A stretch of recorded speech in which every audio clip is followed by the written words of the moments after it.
ஓம் சத்குருவே சரணவாதியார் மகராஜிக்கு ஜெய். குருவர்களால் கால ரகசிய பதிவேட்டில் பார்க்கக்கூடிய விஷயமானது பார்த்துட்டிங்கன்னா, ஒரு அற்புதமான பிரதோஷத்தோட சில குறிப்புகள்.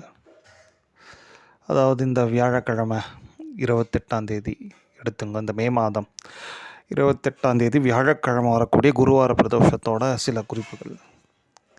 பொதுவாகவே குருவார பிரதோஷம் அப்படின்ற ஒரு விஷயமே அலாதியான பலன்களை தரும் அப்படின்ற ஒரு விஷயத்தை வாத்தியார் குறிப்பிட்டு சொல்லுவார். அதில் பார்த்துட்டிங்கன்னா என்ன பெரிய அலாதி அப்படி யோசிச்சிங்கன்னா, இந்த குருவார பிரதோஷத்தில் நாம் செய்யக்கூடிய வழிபாடோட பலன்கள் எப்படி நமக்கு அனுகிரகம் பண்ணுதுன்னா, நம்ம முன்னோர்களுக்கும் அந்த பூஜா பலன்கள் கொஞ்சம் சென்றடைஞ்சி அவங்க ஒரு மேலே எங்கேயாவது தவிக்கிறாங்கன்னா ஒரு நல்ல நிலைமைக்கு போவதற்கு ஒரு வாய்ப்பு கொடுக்குதான்.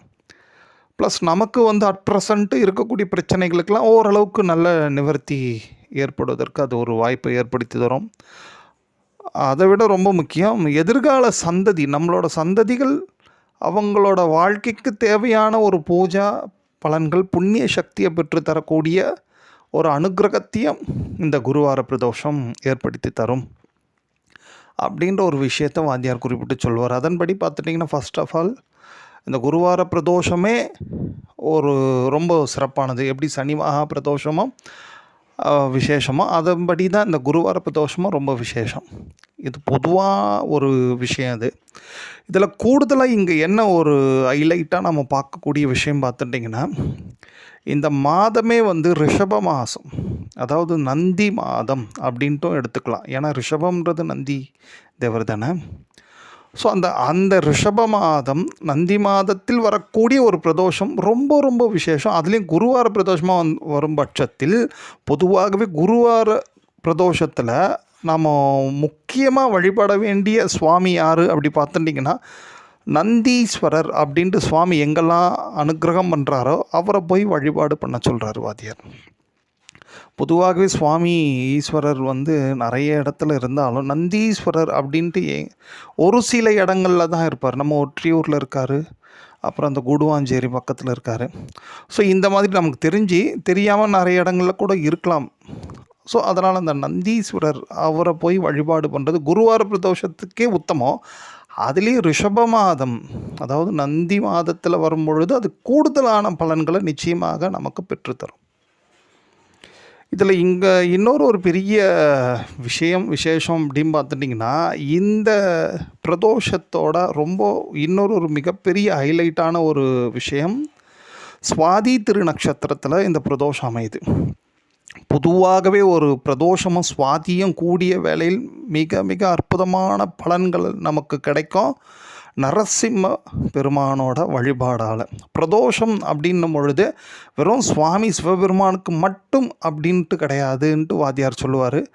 நரசிம்மரோட வழிபாடுக்கும் அது ஒரு உகந்தது. ஏன்னா அனைத்து சிவாலயங்களிலும் பெரும்பாலான சிவாலயங்களில் ஏதேனும் ஒரு தூணில் சுவாமி நரசிம்மர் நிச்சயமாக அனுகிரகம் பண்ணிட்டு இருப்பார்.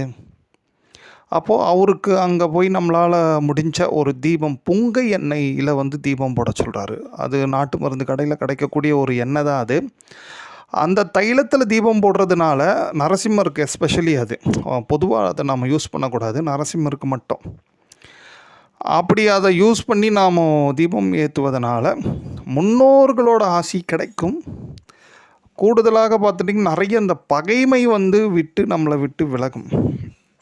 அதில் பொதுவாகவே நரசிம்மருக்கு இந்த பிரதோஷ வேலையில் பண்ணனா இப்படி ஒரு பலன்கள் பொதுவாகவே. அதில் கூடுதலாக சுவாதி திரு நட்சத்திரம் இருக்கும் பொழுது, நரசிம்மரோட நட்சத்திரமே இருக்கும் பொழுது ஒரு பிரதோஷம் அமையும் பட்சத்தில் நாம் இந்த மாதிரியான ஒரு வழிபாடு நரசிம்மருக்கும் பண்ணுவதனால நமக்கு மிகப்பெரிய ஒரு அனுகிரகம் உண்டு. குறிப்பாக அதில் இன்னொரு அடிஷ்னல் தகவலும் ஒன்று உண்டு. அதுதான் அன்னியோட கத்திரி, இந்த ஆண்டோட கத்திரி காலம் பூர்த்தி.